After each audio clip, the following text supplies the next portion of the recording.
বন্ধু, কেমন আছস? ভালো, তুই কেমন আছস? ভালো নাই রে বন্ধু।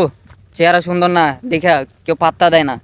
দেখ কি সুন্দর জায়গা, এখানে গার্লফ্রেন্ড লইয়া ঘোরা যায়, ঘুরতে আসে সবাই। আর আমি একলা একলা ঘুরি বন্ধু। দুঃখটা কারে কইমু বুঝতাছি না, ভালো লাগতাছে না। আমি ভালো নাই রে বন্ধু। তুই তো ভালো আছস তোর গার্লফ্রেন্ড নিয়া। একটু বন্ধু, এই তো তোদের দোয়ায় ভালো আছি। আর কইস না রে বন্ধু, তোর নামে একটা কথা শুনছি। কথা বন্ধু? তোর জিএফ নাকি ওর কলেজে তোর এই গার্ডিয়ান বানিয়ে নিয়ে গেছে, কথাটা কি সত্য বন্ধু? তো তোর কইছে কি? তাও আবার তোরে বড় মামা হিসাবে পরিচয় করিয়ে দিছে নাকি তোরে? তোর নানি খালি ঘর, শালা ফোন রাখ।